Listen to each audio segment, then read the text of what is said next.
मैं डॉक्टर सुषमा शर्मा आज फिर आपके सामने प्रस्तुत हूँ।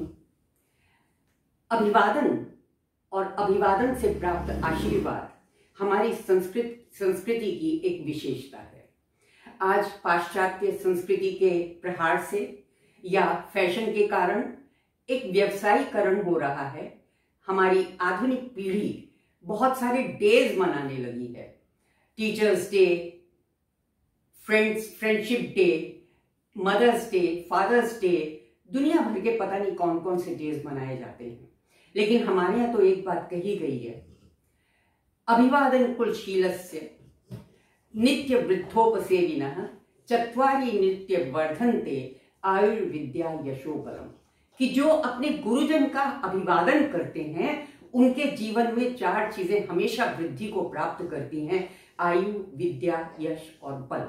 हमारे यहाँ मदर्स डे, फादर्स डे की कोई आवश्यकता ही नहीं है। वर्ष के 365 दिन हमारे यहाँ मदर्स डे, फादर्स डे ही होता है, जब परिवार के सदस्य प्रातः उठते ही अपने गुरुजन का चरण स्पर्श करते हैं या अभिवादन करते हैं और उनको जो आशीर्वाद मिलता है, या व्यवसाय में, स्कूल, कॉलेज, ऑफिस, कहीं भी जाते समय जब वो गुरुजन का अभिवादन करते हैं तो वही क्षण तुरंत मदर्स डे और फादर्स डे में परिवर्तित हो जाता है। महाभारत का युद्ध आप क्या समझते हैं कि तीर और तलवार से जीता गया था? उसका योगदान था, लेकिन वस्तुतः ये युद्ध जीता गया था कृष्ण की रणनीति और कूटनीति से। दोनों सेनाएं आमने सामने खड़ी होने के लिए तैयार हैं। युद्ध की पूर्व संध्या की मैं बात कर रही हूं। रणभेरी बजने में थोड़ी सी देरी है। कृष्ण पांडवों के शिविर में बैठे युद्ध संबंधी चर्चा कर रहे हैं। तभी कृष्ण युधिष्ठिर से कहते हैं कि भीष्म पितामह से तुमने आशीर्वाद लिया या नहीं? युधिष्ठिर अचकचा जाते हैं कि जिनसे मैं लड़ने जा रहा हूं उनका आशीर्वाद किस मुंह से मांगूंगा। लेकिन कृष्ण की बात को टालने का दुस्साहस तो किसी के अंदर नहीं था। युधिष्ठिर अपने भाइयों को लेकर के पितामह भीष्म के शिविर में जाते हैं और जाते ही उनका चरण स्पर्श करते हैं और कहते हैं कि पितामह, कल से युद्ध आरंभ है। मैं आपसे युद्ध की आज्ञा लेने के लिए और आशीर्वाद लेने के लिए आया हूं। पितामह कहते हैं, बहुत अच्छा हुआ तुम आ गए। यदि तुम आशीर्वाद लेने नहीं आते तो मैं तुम्हें पराजित होने का, परास्त होने का श्राप देता। युधिष्ठिर कहते हैं कि आपने विजयी भव का आशीर्वाद तो दे दिया, लेकिन हम विजयी होंगे कैसे? क्योंकि आपने तो प्रण लिया है 10,000 सैनिकों को प्रतिदिन मारने का, और आप अवध्य हैं। इच्छा मृत्यु का आपको वरदान मिला हुआ है, और जब तक आप जीवित हैं तब तक हम विजयी नहीं हो सकते। तो ये बताइए कि आपका वध हम कैसे कर सकते हैं? तो भीष्म कहते हैं कि पुत्र, मैं ये तुम्हें अवश्य बताऊंगा, लेकिन अभी उसका समय नहीं आया है। अभी तो तुम जाओ, मेरा आशीर्वाद तुम्हारे साथ है। युधिष्ठिर निकल जाते हैं और फिर पहुंचते हैं द्रोणाचार्य के शिविर में। वहां भी वो सबसे पहले उनका चरण स्पर्श करते हैं, आज्ञा मांगते हैं युद्ध की, और आशीर्वाद मांगते हैं। द्रोण कहते हैं कि अर्थस्य पुरुषो दासः, पुरुष अर्थ का दास होता है, इसलिए मैं कौरवों का साथ दे रहा हूं, अन्यथा मन से तो मैं तुम्हारे ही साथ हूं। मेरा आशीर्वाद तुम्हारे साथ है, तुम विजय को प्राप्त करो। युधिष्ठिर फिर वही प्रश्न करते हैं कि जब तक आप जीवित हैं तब तक हम विजयी कैसे हो सकते हैं?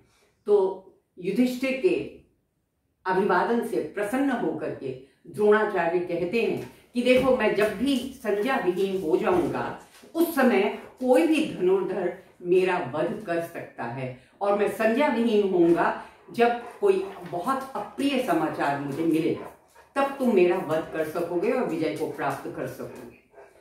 युधिष्ठिर द्रोणाचार्य का आशीर्वाद लेके निकल आते हैं, कृपाचार्य के यहाँ जाते हैं। यही कहानी दोहराई जाती है। अंत में वो महाराज शल्य के शिविर में जाते हैं। महाराज शल्य युधिष्ठिर पांडवों के मामा हैं, जिन्हें दुर्योधन धोखे से अपने पक्ष में कर लेता है। शल्य के चरणों का स्पर्श करते हैं युधिष्ठिर तथा अन्य पांडव और कहते हैं, मामा, आप हमारे साथ तो लड़ नहीं रहे, तो अब कैसे होगा? तो शल्य कहते हैं, देखो, तन से मैं कौरवों के साथ हूं, लेकिन मन से मैं तुम्हारे साथ हूं, और जहां कृष्ण है वहां तो वैसे ही विजय है, और तुम बताओ मैं तुम्हारे लिए क्या कर सकता हूं। तब युधिष्ठिर कहते हैं कि हमें ये ज्ञात है कि पितामह भीष्म की मृत्यु के पश्चात कर्ण को सेनापति बनाया जाएगा और जब अर्जुन और कर्ण का सामना होगा तब सारथी आप होंगे।